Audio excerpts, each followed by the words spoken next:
नमस्कार। सिंह राशि के लिए अगस्त का राशिफल लेकर हाजिर हूं मैं आपके सामने डॉक्टर दिलीप। बहुत ही महत्वपूर्ण ये वीडियो होने वाला है सिंह राशि के लिए, क्योंकि आपके राशि के स्वामी सूर्य अपनी ही राशि में जाने वाले हैं। ये जो सूर्य है, जो मैंने यहाँ पर दिखाया सिंह राशि में, ये 16 तारीख को आएगा। तो इस महीने एक बहुत बड़ी घटना सिर्फ आपके लिए हो रही है, क्योंकि सूर्य आपकी ही राशि में आने वाले हैं। कहते हैं कि बदलाव जिंदगी का नियम है, और जो बदलने से डरता है ना, उसकी जिंदगी में कभी भी बहुत बड़ा बदलाव नहीं आ सकता। अर्थात अगर कुछ बहुत बड़ा करना है, कुछ बहुत ज़्यादा पाना है, तो हमको खुद को बदलना ही होगा, क्योंकि जैसे हम हैं उसी नॉलेज के साथ हम कहीं बहुत बड़ी जगह नहीं जा सकते, बहुत अलग जगह नहीं जा सकते। उसके जाने के लिए हमको तैयारी करनी होगी, बदलाव लाना होगा। मैं हूँ आपके साथ डॉक्टर दिलीप, और देखिए ये महीना खास है आपके लिए, क्योंकि सूर्य अपनी राशि में आ रहे हैं। एक तो ये बड़ी बात है। दूसरा जो परिवर्तन यहाँ पर होगा वो होगा शुक्र का नीच का होना, पर ये महीने के एंड में होगा। एंड में शुक्र देव, जो कि राक्षसों के गुरु हम ऐसा बोलते हैं, और जिनको शुक्राचार्य से भी जोड़ते हैं, वो जो है नीच के हो जाएंगे आपके द्वितीय भाव में जाकर, और केतु के साथ बैठ जाएंगे। केतु आपके द्वितीय भाव में चल ही रहे हैं, वो पहले से ही चल रहे हैं। और इसके साथ साथ मंगल, गुरु मंगल का योग भी लगभग पूरे महीने आपका बना रहेगा, पर 26 तारीख को मंगल मिथुन राशि में चले जाएंगे। ये 10वें भाव में गुरु मंगल का योग बहुत महत्वपूर्ण है, इसके बारे में बात करेंगे। पर 26 अगस्त को फिर ये 10वें भाव में वृषभ राशि में जो योग बना हुआ है वो नहीं रहेगा, और 26 को मंगल अपने शत्रु बुध से, उनकी शत्रुता है, उस भाव में चले जाएंगे। गुरु आपको 10वें में ही दिखाई देंगे। सूर्य का परिवर्तन की बात की, शनि वक्री चल रहे हैं आपके 7वें भाव में। जब सूर्य यहाँ पर आएंगे तो सूर्य और शनि आमने सामने होंगे, ये भी एक समसप्तक योग है, इसकी बात हम करेंगे। राहु 8वें भाव में मीन राशि में गोचर करते हुए यहाँ पर दिखाई देते हैं। अब आ जाते हैं रिजल्ट के ऊपर। तो रिजल्ट की शुरुआत में हम वही स्थिति रखते हैं जो महीने की शुरुआत में रहेगी। शुक्र जो है यहाँ पर जब नीच के होंगे, ये होंगे जाकर आपका 25 अगस्त को। तो पूरे महीने आप कह सकते हो कहीं ना कहीं शुक्र आपके प्रथम भाव में रहेंगे। 10वें का स्वामी प्रथम भाव में रहेगा, तृतीय का स्वामी प्रथम भाव में रहेगा। ये 2 नंबर तुला राशि को दिखाता है, 2 नंबर वृषभ राशि को, 7 नंबर तुला राशि को। इन दोनों के जो स्वामी है वो शुक्र है। तो 2 नंबर लिखा है, इसका मतलब यहाँ पे राशि दूसरी है, भाव दूसरा नहीं है, भाव ये पहला है। यहाँ पे 5 नंबर सिंह राशि को दिखा रहा है। आपका जो चंद्रमा है, आप किसी भी ऐसे मतलब एस्ट्रोसेज में जा सकते हैं आप, या फिर फ्री कुंडली, वैदिक कुंडली, इस तरह के सॉफ्टवेयर में अपना date of birth, time of birth, place of birth डालेंगे तो कुंडली निकल कर आएगी आपकी। तो जहां पर आपका चंद्रमा होगा वो आपकी राशि होती है। ये तो आप उसको काउंट कर सकते हैं, देख सकते हैं, ताकि आपको पता चल जाए कि आपकी राशि कौन सी है। तो आप यहाँ पे देख रहे हैं शुक्र और बुध यहाँ पर हैं। इनमें से शुक्र जो है वो 10वें के स्वामी है। 10वें का स्वामी अगर प्रथम भाव में रहेगा तो हमें करियर के प्रति एक रुचिता देगा, करियर के प्रति हमारा फोकस रहने वाला है पूरे महीने, लगभग 26 तारीख तक। इसके साथ साथ तृतीय भाव उतार चढ़ाव का भाव है, छोटे भाई बहनों का भाव है, पड़ोसियों का भाव है, तो इनका रोल हमारे लाइफ में रह सकता है। 10वें भाव बॉस का भी है, गवर्नमेंट का भी है। कहीं ना कहीं हमारी समाज में जो स्थिति है उसमें गवर्नमेंट का कोई बड़ा रोल हो सकता है, पिता का कोई बड़ा रोल हो सकता है, अपने से बड़ों का कोई रोल हो सकता है। और गवर्नमेंट का रोल यहाँ पे ये भी दिखाता है कि अगर आप किसी गवर्नमेंट जॉब या एग्जाम की तरफ जा रहे हैं तो वहां आपको सफलता मिल सकती है। व्यक्ति के चरित्र में यहाँ पर उसका एफर्ट और उसका हार्डवर्क, उसकी समाज में स्थिति, मेरी स्थिति बढ़िया रहे, मैं समाज में बढ़िया करूं, जो मैंने कमाया है इस जिंदगी में इसको और बढ़ा पाऊं, ये वाला फोकस काफी इस महीने रहने वाला है। साथ में बुध भी रहेंगे। अब बुध की बात यह है कि बुध वक्री हो रहे हैं, ये बुध वक्री हो रहे हैं आपके, और बुध जो वक्री होंगे वो 5 अगस्त को वक्री होना शुरू होंगे इस तरह से। और 12 अगस्त को फिर वो कर्क में चले जाएंगे, 12वें भाव में, और 29 अगस्त को फिर मार्गी। तो लगभग पूरे महीने बुध आपके वक्री रहेंगे। वक्री कौन होंगे? बुध। बुध कौन सी राशि के मालिक हैं? जैमिनी और वर्गो, मिथुन और कन्या। आपके चार्ट में वो जैमिनी, मिथुन, इसको 3 नंबर से हम दिखाते हैं 11वें भाव में, कन्या द्वितीय भाव में आ रही है। तो ये देखिए, पहला भाव, ये दूसरा, तीसरा, चौथा, 5वां, 6वां, 7वां, 8वां, 9वां, 10वां, 11वां, 12वां। तो 11वें भाव के स्वामी और दूसरे भाव के स्वामी बुध जो है वो वक्री होंगे आपके। इनके भाव का वक्री होना बताता है कि धन के मामले में, फैमिली के मामले में, दोस्तों के मामले में, फ्रेंड्स के मामले में आपको स्लो होने की आवश्यकता है। कोई जल्दबाजी में निर्णय नहीं लेना है, देख के सोच समझ के निर्णय लेना है। और फॉरेन लैंड से आपका कोई लाभ हो सकता है, विदेश से कोई लाभ हो सकता है, अदरवाइज कोई खर्चा भी निकल के आ सकता है। 12वां भाव खर्चे का भी है। ट्रैवल, आपको धन कमाने के लिए, अवार्ड लेने के लिए, काम के लिए, एजुकेशन आदि के लिए बाहर जाने की, अपने घर से दूर जाने की पॉसिबिलिटी इस महीने बनती है बुध की वजह से। जहां तक स्वास्थ्य की बात है तो स्वास्थ्य 16 तारीख के बाद स्वास्थ्य में आपको अच्छा सुधार मिलेगा देखने के लिए। आपकी कोई बीमारी अगर चल रही है, बाय चांस आप कहीं बीमार हो, कोई बीमारी आपके साथ है, तो वो ठीक हो सकती है 16 तारीख के बाद। 16 तारीख तक थोड़ा सा अपना केयर रखना है, थोड़ा सा अपना ख्याल रखना है। बुखार वगैरह या बीपी वगैरह कुछ इस तरह की अगर कोई प्रॉब्लम आपको है तो थोड़ी बढ़ी रह सकती है 16 तारीख तक, क्योंकि राशि का स्वामी अपने से 12वें भाव में है। 12वें भाव में जब सूर्य होते हैं तो पिता, गुरु, बॉस आदि से भी हमको एक तरह से बना के रखना चाहिए। पर 16 तारीख के बाद जब ये सूर्य यहाँ पर आएंगे तो ये एक विशेष स्थिति है, और साथ में यहाँ पे दशमेश भी रहेंगे। ये कहीं ना कहीं करियर में कुछ बहुत बड़ा हो सकता है, इस चीज को दिखाती है। 16 से लेकर 26 तक का जो समय है वो काफी महत्वपूर्ण है। उसके बाद भी अच्छा है। 16 अगस्त से लेके लगभग 16 सितंबर तक बढ़िया समय आपके लिए है। इसको खराब मत जाने दीजिए, बेकार मत जाने दीजिए। अपॉर्चुनिटी कुछ है लाइफ में, किस चीज की आप तैयारी कर रहे हैं तो प्रयास कीजिए। अगर ऊपर उठना है तो अपनी आलोचनाओं से भी प्रेम करो। सम्मान तो मिलता ही है, जिससे सिंह वाले अक्सर प्रेम करते हैं, पर साथ में जो आलोचना करते हैं उनसे भी प्रेम करना सीखो। आसपास ऐसे लोग हों जो आपकी कमियां बता पाएं तो सिंह वाले बहुत ऊपर जा सकते हैं। कमियों को सुनना भी सीखें। और ये जो समय है ना, ये बहुत महत्वपूर्ण है। पूरी साल में एक बार सूर्य यहाँ आते हैं, तो सिंह वालों के लिए अति विशेष समय 16 अगस्त से लेकर करीब 16 सितंबर तक होने वाला है। ये राजयोग भी है। आपने सुना होगा राजयोग, तो पद प्रतिष्ठा सम्मान का लाभ भी आपको इस समय में हो सकता है। वहीं शुक्र की बात करें, 23 तारीख को फिर शुक्र आपके नीच की राशि में जाएंगे। 25 तारीख को, माफ कीजिएगा, 25 तारीख को शुक्र यहाँ जाएंगे, धन के भाव में केतु के साथ आ जाएंगे। अभी यहाँ पर आना धन के भाव में, तृतीय भाव के, दसम भाव के स्वामी का ये धन के लिए प्रयास होगा, एफर्ट होगा, हार्डवर्क होगा, पर हो सकता है उतनी सफलता ना मिले, मेहनत ज्यादा करनी पड़े।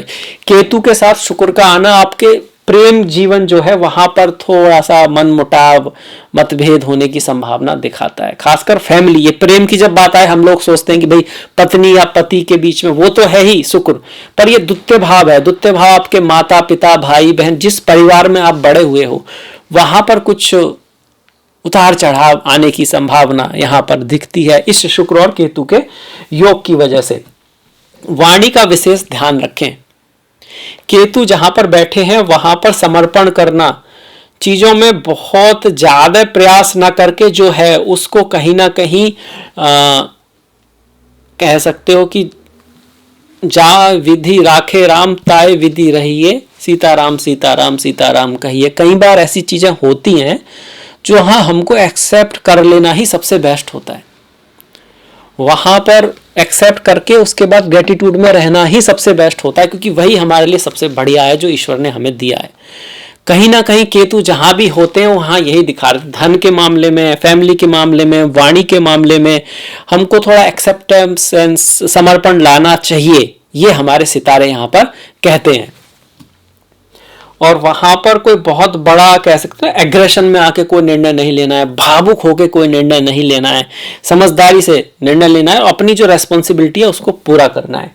वहीं तृतीय भाव का जो स्वामी है, जैसे कि वो भी नीच का होगा, तो 23 तारीख के बाद छोटे भाई बहन, पड़ोसी के साथ कुछ मतभेद होने की संभावना, या फिर उनकी लाइफ में कुछ उतार चढ़ाव होने की संभावना, ट्रैवल यात्रा होने की संभावना धन के लिए यहाँ पर बनी हुई है।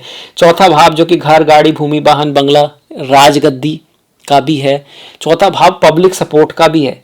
अब ये पब्लिक सपोर्ट का जो स्वामी है वो यहाँ पर बैठा रहेगा लगभग पूरे महीने, 26 अगस्त तक, तो आपको पब्लिक सपोर्ट मिलने का योग बनता है। घर या जमीन खरीदने का योग बहुत हद तक बना हुआ है।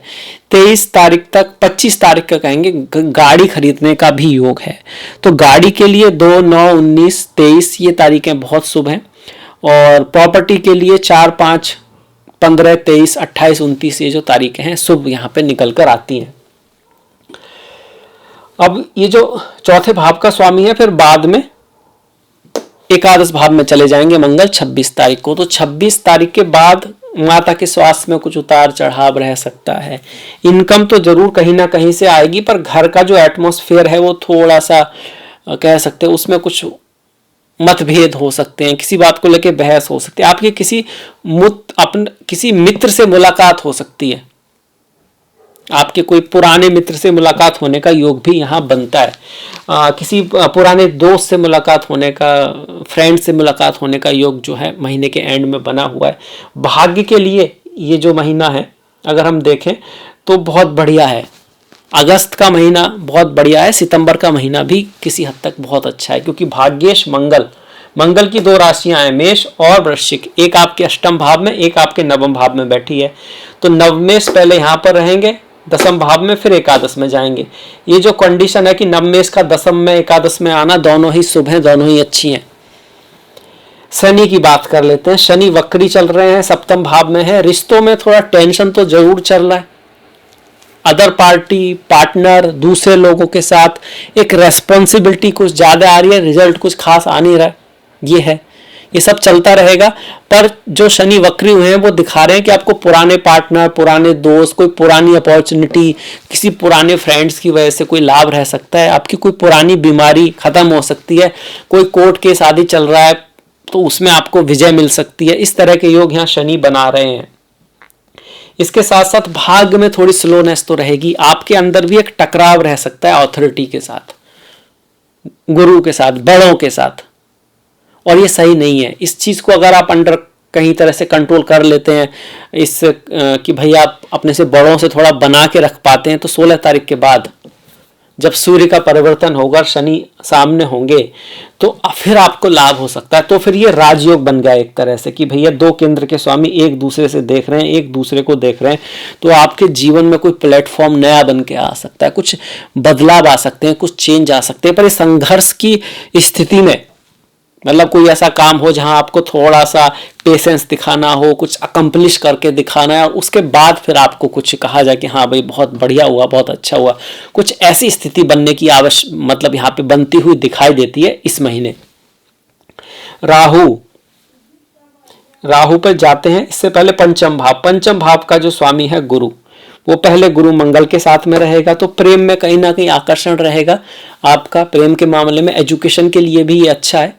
अगर आप इस तरह के काम में हैं जो इंटेलेक्चुअल है, एजुकेशन से संबंधित है, लाइफ कोच जैसे लोग होते हैं, किसी को आप एक तरह का गाइडेंस दे रहे हैं, आप जुडिशरी में हैं, आप बैंक में हैं, तो महीना लगभग बहुत बढ़िया है। पर 25 तारीख के आसपास तक हमको थोड़ा क्रोध वगैरह से बचना है, अपने एक्शन लेने से पहले थोड़ा सोचना है। अदरवाइज प्रेम के मामले में महीना आपका अच्छा दिखाई देता है। गुस्से से, क्रोध आदि से बचना है। कुछ एंगर वगैरह की प्रॉब्लम हमें रह सकती है, जिसका हमको ख्याल रखना है मंगल की दृष्टि की वजह से। छठा भाव और सप्तम भाव दोनों का स्वामी शनि होते हैं, जिसमें से शनि अपने ही राशि में बैठकर यहाँ पर काम नाम का एक राजयोग भी बना रहे हैं। अगर आपकी कुंडली में भी शनि शुभ है, वहां पर कोई बढ़िया योग बना हुआ है, तो फिर आपका बिजनेस व्यापार बढ़ने वाला है।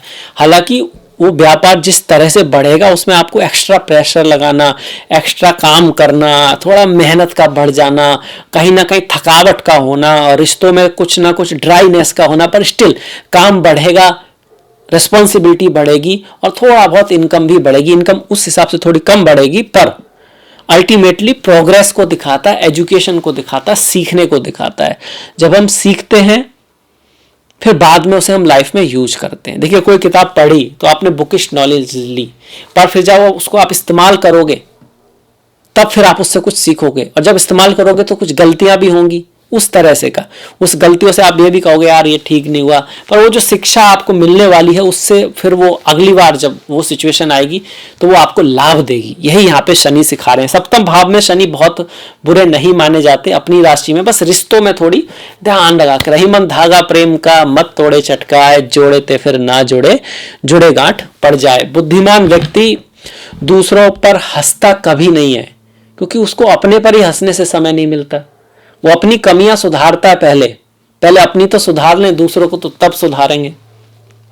और अगर अपनी सुधार ली तो आपको देखकर दूसरे भी कुछ सीख सकते हैं। जो एग्जाम्पल बनना ज्यादा जरूरी है। अगर आप किसी को कहें कि भैया पियो मत, आप खुद ही पी रहे हो, तो शायद ही वो आपकी सुने।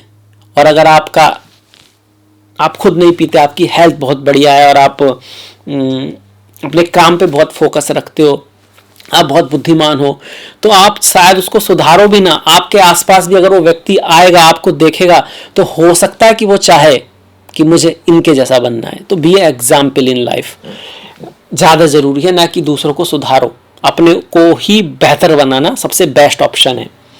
अब गुरु की बात कर लेते हैं भैया। गुरु बहुत अच्छे हैं, आपकी कुंडली में राजयोग बना के बैठे हुए हैं। पंचम का स्वामी दशम में आया हुआ है, अष्टम का स्वामी भी दशम में आया हुआ है। तो कोई करियर में बदलाव आ रहा होगा, ऑफिस में बड़े बदलाव चल रहे होंगे कुछ ना कुछ, या फिर बदलाव लाने की आवश्यकता है। अदरवाइज जॉब में चेंज हो सकता है। अपने जो भी आपका लेवल है उसमें सुधार की आवश्यकता है। हम खाना तो रोज खाते हैं और शरीर के लिए, है ना, खाना रोज खाते हैं, पर हमारे माइंड को भी भोजन की आवश्यकता है। कुछ नया सीखते रहना जरूरी है। जिंदगी सिर्फ खाने पी के सोने का नाम नहीं है, जिंदगी कुछ करने का, आगे बढ़ने का नाम है। और उससे सुकून भी मिलता है, अकम्पलिशमेंट की फीलिंग आती है कि मेरा कुछ लाइफ में बढ़िया चल रहा है। अदरवाइज आपका काम अच्छा चल भी रहा हो, पर अगर वो सेम ही काम चलता रहे तो एक तरह का बोरिंगनेस आ जाती है। तो कुछ ना कुछ नया करके जरूर देखना चाहिए, चाहे वो कामयाब हो या ना हो। और लाइफ में कुछ ना कुछ सीखते रहना चाहिए। और यहाँ करियर के मामले में आ रहा है तो ये कहीं ना कहीं ये दिखा रहा है कि आपका जो भी करियर है, आप जिस भी काम में, या तो कोई न्यू एजुकेशन ले लें, कुछ थोड़ा सा नया सीख लें, नई स्किल शामिल कर लें, कुछ बदलाव लाएंगे तो आपके लिए बढ़िया रहेगा। आपको उस बदलाव से काफी फायदा यहाँ पे हो सकता है। अदरवाइज यहाँ पर जो जॉब प्लेस है वहां पर कुछ चेंज होने की पॉसिबिलिटी भी बनती है। ये गुरु हो गए। गुरु यहाँ से केतु को कन्फ्रंट करेंगे, यहाँ पर उनकी पंचम दृष्टि रहेगी और यहाँ पर भी रहेगी।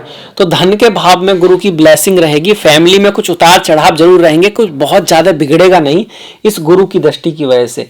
गुरु मंगल दोनों की दृष्टि यहाँ पर थी, तो घर गाड़ी भूमि वाहन बंगले के हिसाब से इस तरह का कुछ काम आपको करना है। घर खरीदना है, वाहन खरीदना है।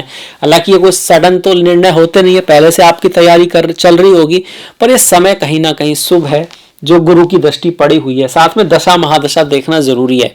सडन निर्णय लेना भी मत, पहले से ही कुछ चलता आ रहा हो तो उसको ही जाएं, क्योंकि शनि जो है वक्री चल रहे हैं नवंबर तक। मंगल की बात कर लेते हैं। दसम भाव में मंगल की बात करी। एकादश में बात करें तो यहां से आपके वाणी को थोड़ा सा 26 तारीख के बाद ध्यान रखना है कि वाणी थोड़ी कटु हो सकती है, फैमिली में मतभेद बढ़ा सकता है। 26 के बाद, 26 से पहले जल्दबाजी थोड़ी रहेगी, गुस्से को आपको थोड़ा कंट्रोल करना है।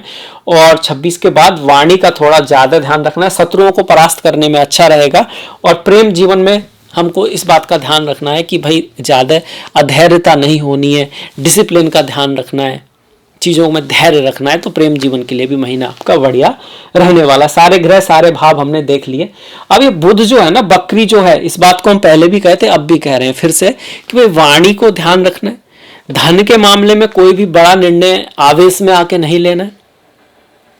बहुत ज्यादा रिस्की कोई भी काम नहीं करना है। फॉरेन विदेश अगर आप जा रहे हैं, यात्रा पे अगर आप जा रहे हैं, तो सब चीजें चेक करके जाना है। डॉक्यूमेंट्स वगैरह का विशेष ध्यान रखना है इस महीने।